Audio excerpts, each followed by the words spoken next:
पहिले खाम खाम गई बसाउँछु हाल्छ रे हैन बारे यस्तो त। हेलो साथीहरू, के छ खबर? सब सन्चै हुनुहुन्छ होला? म पनि एकदम ठिकठाक छु। आज हाम्रो घरमा बन्दैछ आँपको अचार। मम्मीले चाहिँ खुर्सानी काट्दैछन्। हामीहरू चाहिँ भर्खर आयो डब्बा लिएर पसलदेखि। अनि यता स्टार्ट भइसक्यो अचार बनाउनको लागि। मरमसलाको तयारी हुँदैछ। आधा आँप चाहिँ यतातिर छ अनि आधा चाहिँ बनाउँदैछन् मसला हालेर। खै उ मसला हाल्नु गयो त के आँपवाला मसला अचार मसला भन न। अचार मसला डब्बा राखेर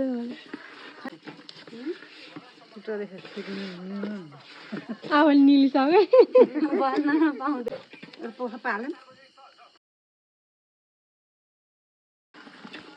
पहिले खाम खाम गई बसाउँछु।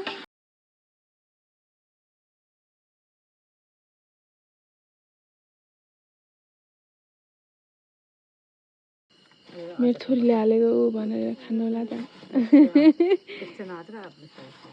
छोरीले हालेको अचार भन्ने सम्झिने खाँदैन।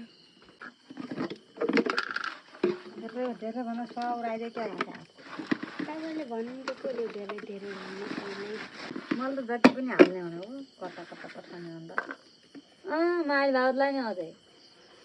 अब चाहिँ बाँकी रहेको अचार हाल्दैछन्। फर्स्टमा हाले जिरा धनियाँको पाउडर, त्यसपछि तोरीको पाउडर, तोरीलाई भुटेर अनि मिक्सरमा पिसेर चाहिँ यसरी पाउडर बनाएर हालेको। अनि त्यो सबै मसला मिक्स हुने गरेर एकछिनसम्म चलाइदिने यसरी। त्यसपछि राखेँ अचार मसला।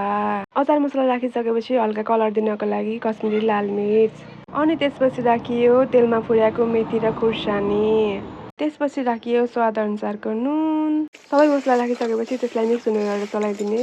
अब सबै मिक्स भइसकेपछि त्यसमाथि राखियो सनफ्लावरको तेल। खासमा चाहिँ हामीले तोरीको तेल राख्थ्यौँ। अहिले अब तोरीको तेल चाहिँ नपाएर सनफ्लावरको तेल नै राख्यौँ हामीले।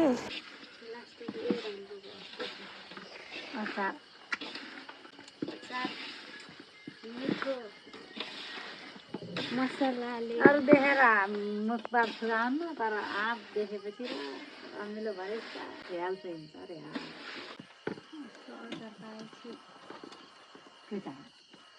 मम्मीलाई केही चाहिन्न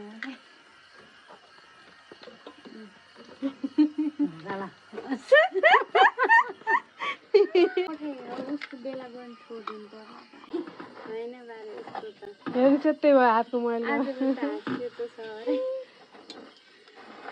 यस्तो उदाउन यस्तो जान्दिनन् कि यिनले कस्तो यस्तो कान्छम ल कस्तो यस्तो जान्दैनन् कि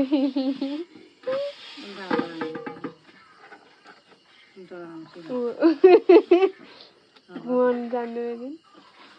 हजुर कसैलाई आँप चाहिएको अचार चाहिएको छ भने अचार चाहिएको भए सम्पर्क गर्नु होला हजुर। नम्बर चाहिँ 50 अचारवाली। हेलो अचारवाली। हेलो हामी फेरि मसला सरसफा मिलाउने हाल्यो